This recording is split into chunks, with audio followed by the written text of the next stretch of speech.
My final guest is a doctor and a congressman who says we need to build on the success of Operation Warp Speed. That came up earlier today in our program. Welcome, Congressman Brad Wenstrup, good friend of mine, Republican from Ohio. I don't do a health topic without going to him, see if I knock on his door and see if he'll come in. But Congressman Wenstrup, thank you for joining us. We did have,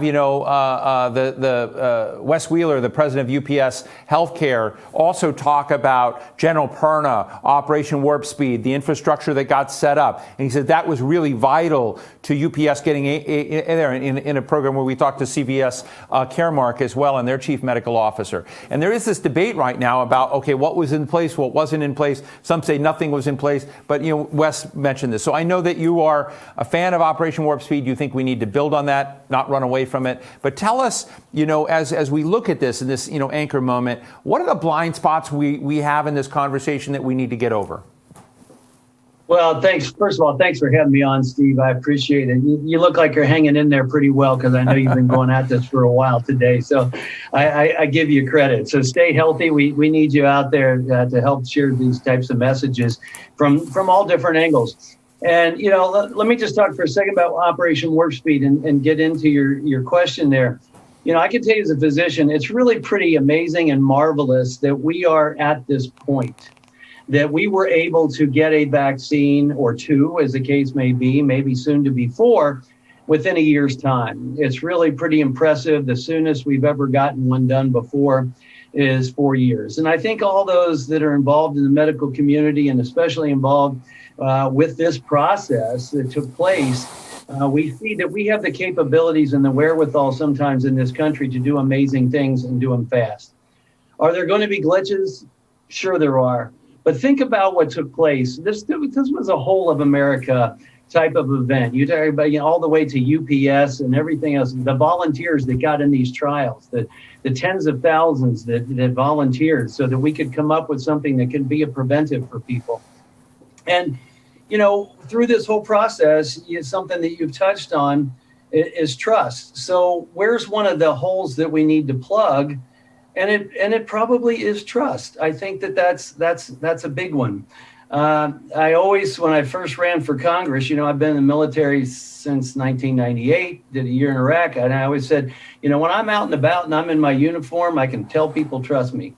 When I'm playing the doctor and I'm in my white coat and taking care of patients, I can tell they trust me. You put the congressional pin on and all bets are off. And I'm sure you can appreciate that. The trust factor is a grave concern to me because, I sit on Intelligence Committee. There's nothing that our adversaries like more is when we are divided on something. And especially if we're divided on something that has a huge effect on our health. So I know you've had a long day of talking about how we got where we are and where we need to go from there. I said Operation Warp Speed. I think we're carrying out what Operation Warp Speed said to do. I think President Biden is doing that. The numbers match up with what some of the plans are. Distribution's tough. I'm glad that they brought in the military. As a military person who's gone to war, I can tell you I don't know any other group, Steve, that does better at logistics on a major scale than our military. If you think about it, this is the group of people that know how to get things wherever we want them, whenever we want them, anywhere in the world. That doesn't mean it's always smooth sailing. It's tough. And so now we get down to the local level. And I think about, I served on our Board of Health in Cincinnati, Ohio, and we didn't have anything like this. But you understand the challenges that it takes to get to people. And I think some of your previous guests, have kind of hit on some of that. And so distribution, how can we do better? Well, this summer, I'm in the Army Reserve, but I spent time with our Ohio National Guard and I went out and did drive-up testing. So, we learned a lot about that. And I think Ohio plans to do the same thing with National Guard. And we went to the communities that are least served. That's where we tried to go. So it was most convenient where people could walk up or drive up to get tested. And we need to do the same thing with this vaccine. Every state was told to try to have in place by November 1st their distribution plan. That was the challenge coming from the federal government down to the states. Some have done it better than others, I'd say. And sometimes we don't know exactly how many we're going to get and when we're going to get them. And that's a challenge for anyone in leadership when it comes to distribution. We have federally qualified health centers, usually in areas where they're underserved. I represent both urban, where we have that type of area, and I also represent rural, where the challenges are somewhat similar, just slightly different because of the population, distance, and ability for people to travel to get to sites. So we have to engage with that as well. And I think that what we have learned about the virus since the beginning, has been tremendous. It's called novel for a reason, I'd say, that nothing else really has matched this. I think that physicians and researchers were right when they said, well, we expect, like other flus, this will go away in the summer. Well, guess what? It didn't. Right. So you have to adapt and overcome. You have to face these things as you realize them. And I think that's one of the challenges now, but we certainly have a pretty good beat on who is most vulnerable and trying to get to those. Sometimes it's vulnerable because of a community, socioeconomic status. Other times it's because of underlying conditions and age. And so you have to look at all of those and try and hit as many as you can, as fast as you can. It's like when there's a storm and the power goes out, the power company goes and hits the places and fixes the places first that they can get most people back online. If your power's out from the street to your house, you're probably last. So you have to sit and make priorities like this, and they're tough calls because you only have so much wherewithal. Sometimes it's a personnel problem. Sometimes it's actually having the vaccine. Right. We've learned a lot about supply chain problems that we have in our country through this event, through COVID, when we didn't have personal protective equipment, and you realize that we depend on our adversary for it. So a lot of leadership challenges and a lot of challenges ahead, but we got to keep listening to the communities like you're doing today and set our priorities, and better at the local level as long as we get what the local level needs. Brad, thank you for that. That's a really comprehensive. You answered three of the questions I was going to ask, so that's terrific. But I want to, when I've talked to you before, you were pretty critical early on of some elements of shutdowns, particularly in the healthcare area, of going for like elective surgeries, elective healthcare. And that created a kind of depression, if you will, in the economic impact to doctors that serve, particularly in rural areas that are out there. I guess where we are now, is that infrastructure wiped out? Is it there? Is it wobbly? I mean, I'd just love to get it, because I know you're in the doctor's caucus there. I don't know the answer to that, because I do know that in terms of what you say, that the most trusted person in healthcare is a person's personal doctor. But how are they? Are they out there, or are they wiped out? Well, they certainly struggled.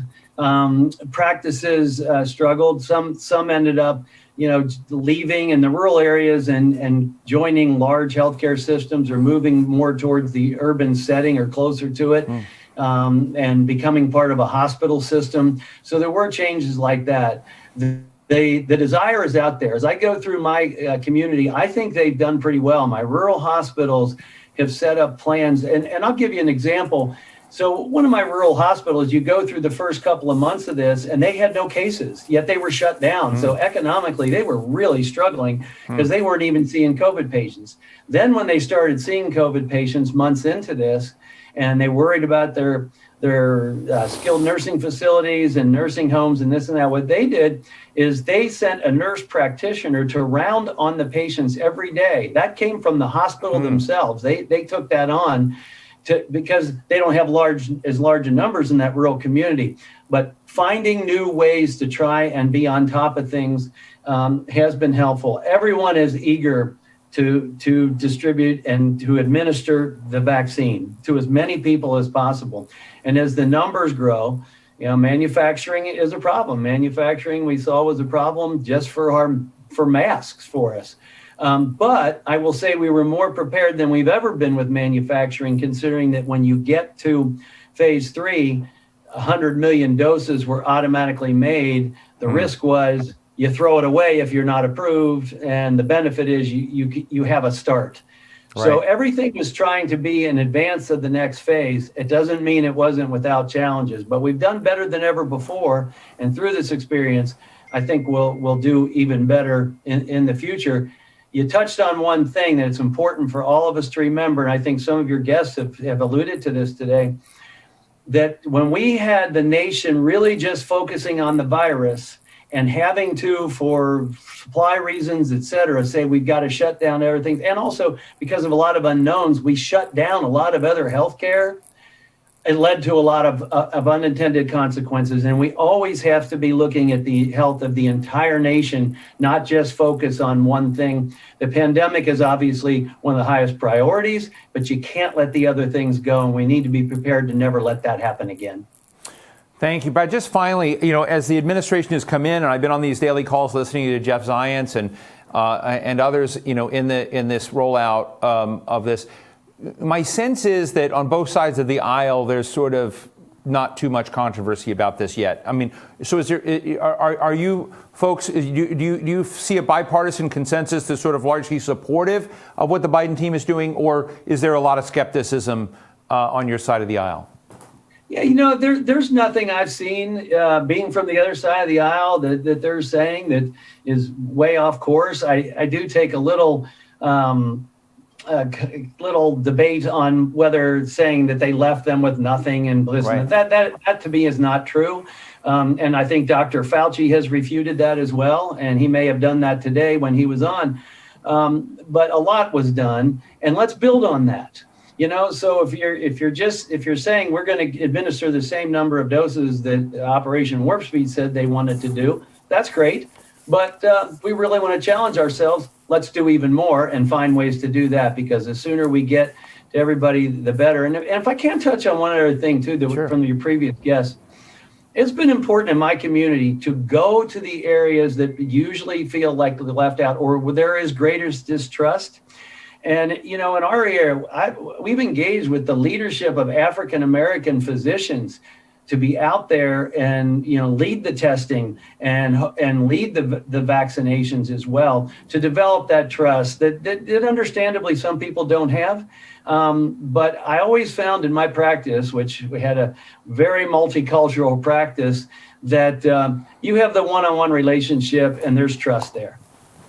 I'm going to sneak one more in. The COVID relief bill, this next version, is there something in it that you don't want in it? Is there something that you think should be in it that's not in it? Well, I haven't gone through it with as great a detail as I'd like. I want it to be focused on COVID and COVID relief specifically, and for getting people better and their communities back to healthy, not just medically healthy, but economically healthy, and focused on COVID related problems that have existed or have occurred. Well, Brad Wenstrup, Congressman from Ohio, we've done a lot of stuff internationally. I always learn from you, and I really appreciate you accepting our call to come on and talk about these important issues, and we'll call on you again, I hope. So thank you so much for joining us today. Anytime, Steve. Thank you. Well, that brings us to the end of our program today. A big thank you to 3M, the Healthcare Distribution Alliance, and UPS Healthcare, and all of you attendees for joining us for today's discussion. I hope most of you stay with us throughout. I should feel like I give you a medal or a mug or a T-shirt. I deserve one, too, for making it through today's program. If you had to step away to walk the dog or get the mail, we understand we'll have the video up from the entire program. All these conversations, every one of them was valuable. It'll be on our website soon. I'm Steve Clemons. Be well.